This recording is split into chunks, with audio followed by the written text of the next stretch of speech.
How you guys doing? You all right? Do you need to stand up at all and stretch? Do you want to? Yes, thank you. Take a moment there. Stand up and stretch. Let it out. I mean, I can feel it. It's all good. It's all good. We still got some. I want people to be fresh, not just for me, but for everybody else that's going to come after me. So take it out, let it out, and when you're ready, you can sit your butt back down. All right? So, again, my name is LaDuca, and I am an alumni here, graduated in the first graduating class from the John A. Carson School of Theater and Film with an MFA in directing for both theater and stage. So I came here from 5, 6, 7, and 8. But it's back a few more times, but I haven't been back in a while. And I'm about to tell you why. And right behind me is something we call the Ikki Guy, okay? The Ikki Guy is a Japanese concept for the purpose of being, or reason for being, okay? So I'm showing this to you because I want you to know I'm not lying in the next few slides. And this is paper. It still exists, not knowing after the last few conversations we've had if ever this stuff still works. So this is an Ikki Guy, okay? And so this, I'm gonna go over what it does in a second, but we fill it out. We need me and my students and my faculty and my staff, so we can get to a purpose. So, for me, and literally, I just did this for the first time ever this week, even though I've been advising and teaching through it for like 3 years. So that tells you. There's an outer ring that you have to answer first. And those are what I love, what the world needs, what can I be paid for, and what am I good at? You see, so what I love, being a parent, a teacher, a learner, an impact agent. What the world needs, patience, understanding, action, growth. Now, these are my personal answers, right? What can I be paid for? Teaching, influence, visioning. What I am good at listening, but not at home. I'm not the best listener with my wife and my kids, but we're working on that, right? Process, actionizing, consensus building. We ask every student who comes to our system, my institute, which I'll introduce you in a second, these questions, right at the start of their first year. And they sit on these questions. We work them through these questions so they can start to recognize what this is. Their passion, their mission, their vocation, and their profession. So for me, passion, to move want for global change into a reality through collaborative action. So you see here, you've got my answers here, and it takes me into the inside of the Ikki Guy. Mission, to be a supportive and loving man focused on the process of mental and physical growth for humanity. Vocation, to educate, not for today, but for the continuous better tomorrow. And profession, to be a dream builder that finds the groundswells of support and the map to make it a reality. Let me tell you, as a 39-year-old human who considers that I actually have a job that I love, trying to put these stuff on paper in the last year has been very interesting. Because when you watch your students do it, the sky's the limit for them. They start to dream big. And all of a sudden for us as these adults, right, who are fractured and have expectations, it's really difficult to hone in on your profession. That was a trick for us. And then the third level. So here's the difference. The Ikki Guy stops typically at passion, mission, profession, and a vocation. But we have developed the third ring, which is inside here. These gray spots, these spots right here are typically not. And we've added action. And that's going to be a key part of the conversation with you today. Action. Develop a process for action. Advocate for future forward education. Serve those who identify as continuous learners and innovate how dreams become reality. So I can develop this.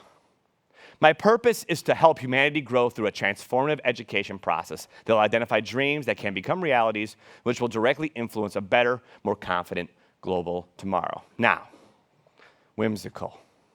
I get it, right? I put that together in like a half a day on Tuesday or Wednesday of this week. But imagine the process when you can take students through this process starting their first year and have them answer those outer questions and work with them as they start to try to figure out who they are as individuals from a disciplinary space and a purpose space, right? So then you start to look in and start recognizing that you become bigger than the degree.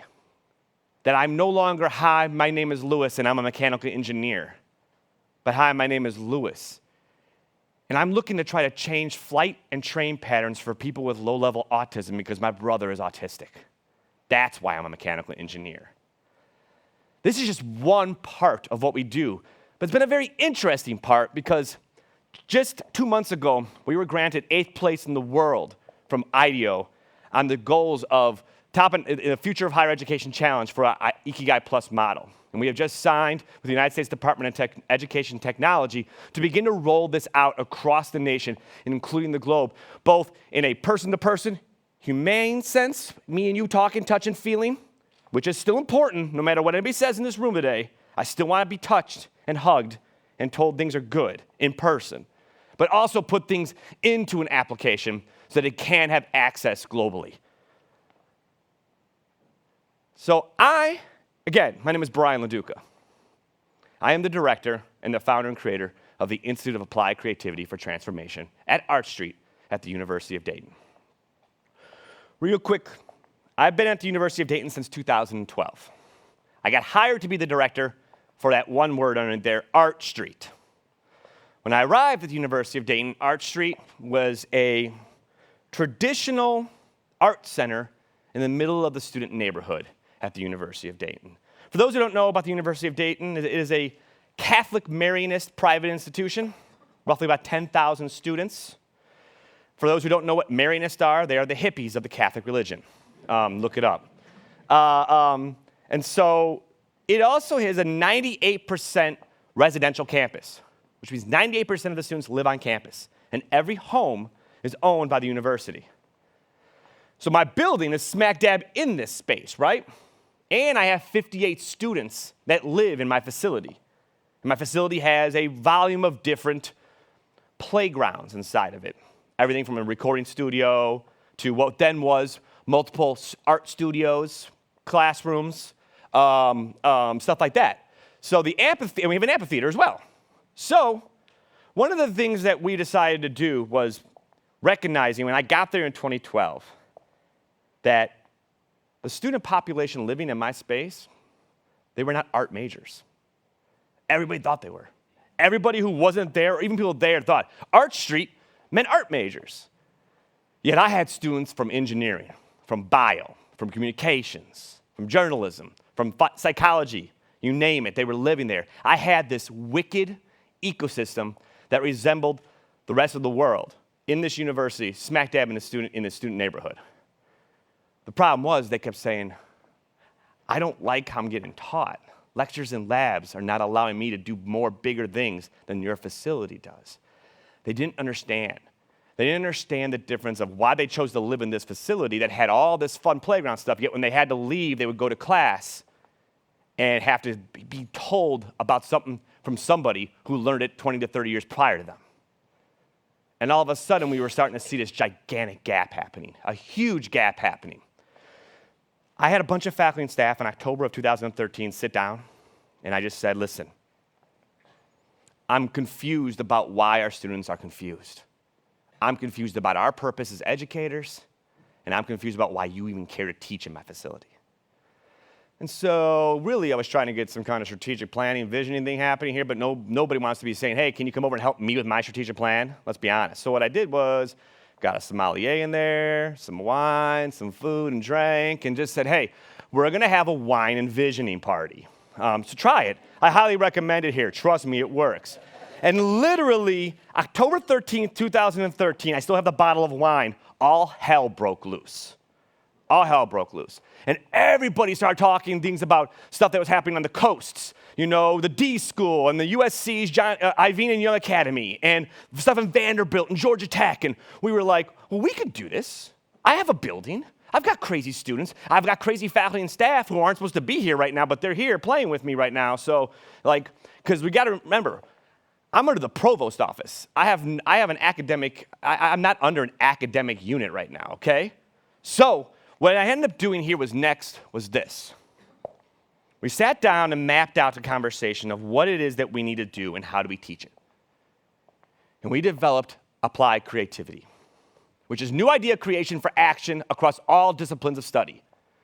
Applied creativity is about being able to harness imagination and vision to effectively implement unexpected, and you see it up there. What I'm about to run you through is literally the development of a brand new pedagogy and a curriculum that I guarantee you can work here, and I'd love to play with you on this process here. It's a mindset. It is transdisciplinary learning and humanity-centered design. We've heard a lot of talk in here about multi and interdisciplinary. I'll tell you one thing that's different about trans. Trans brings everybody to the table to work on the solution to a problem together. Inter and multi tend to bring you solve the problem, or you are solving the problem within your scope and bringing your solutions and your stuff into the space, and we're going to try to work on our solved problems together, rather than trying to actually solve the problem together. Hugely different, and also influences the ability to be able to collaborate across the silos of our university. And humanity-centered design. Not human-centered design like you might see in some of the spaces, humanity-centered. This goes back to the purpose. If you don't know who you are and who you are in the role of mankind and the group, you can't help build new experiences for mankind. So we've got to work together in trying to understand the humanity of this all. And it's a process.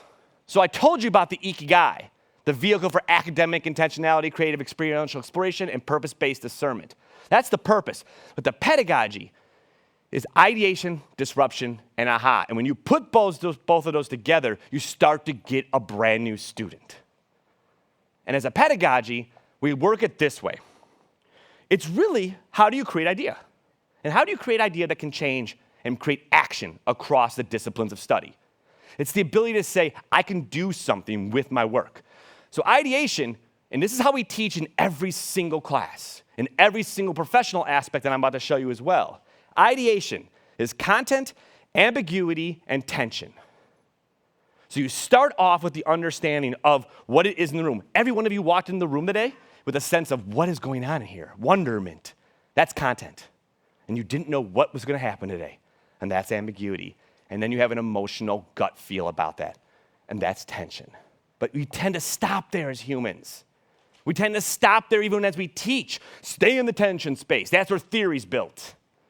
What happens if I could disrupt it and break it and make it become actionable? So we teach them collaboration and empathy. Those can flip depending on what you're trying to do, right? I may need empathy first. I may need to recognize your journey before I can collaborate with you and vice versa. Or in collaboration has to come first so I can spend time with you. I can understand who you are and why we do things together. And then we work together on the aha, the new ideation, the new knowledge that transforms the content back. This might look kind of familiar for many of you. It's the problem play.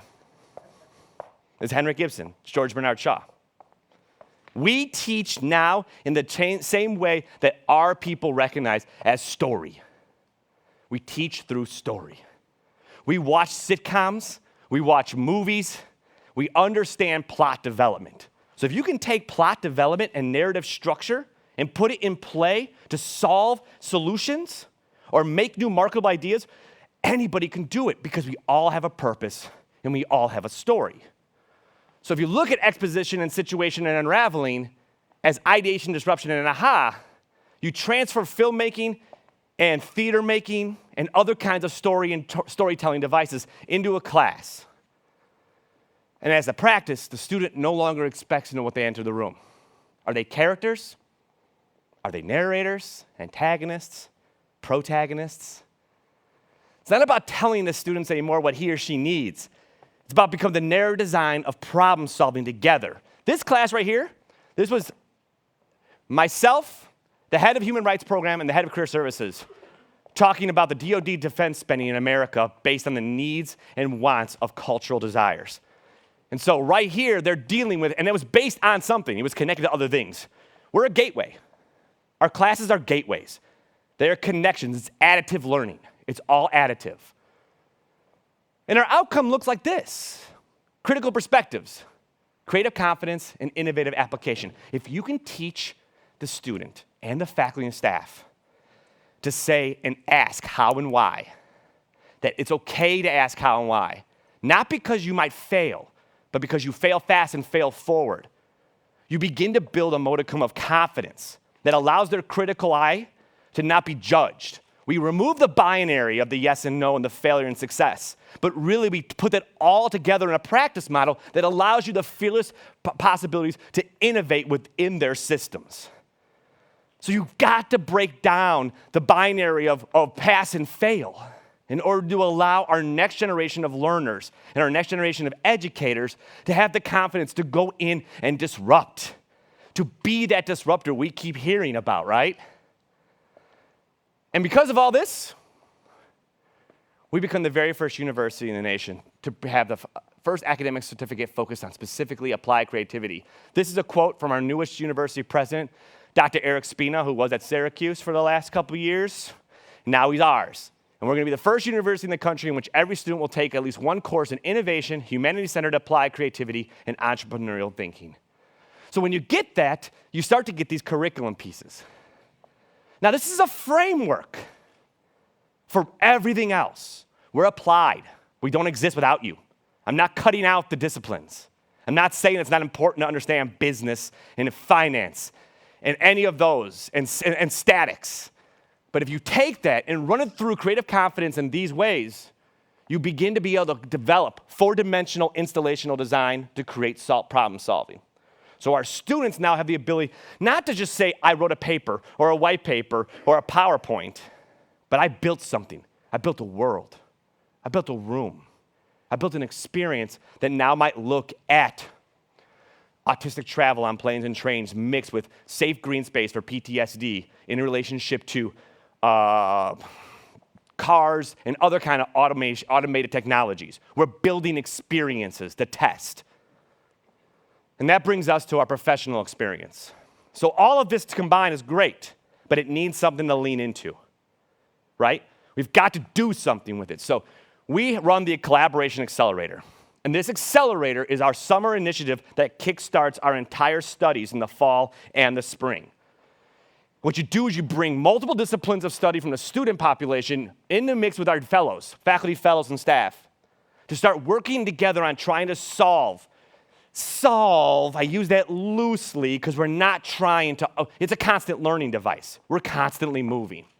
But we're trying to get these ideas from these corporations and companies. The Air Force Research Lab, Emerson Climate Technologies. For those who don't know who Emerson is, they run every single coolant and heating capacity pieces in all of what you have in your house.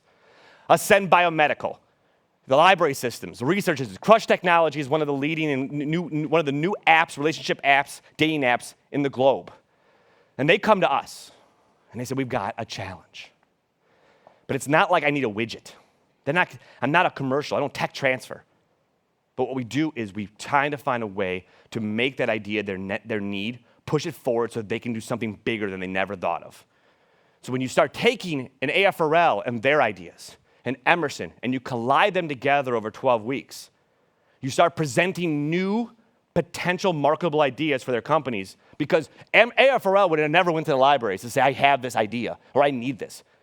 We find the intersections in that disruption that allows to make things very real for everybody.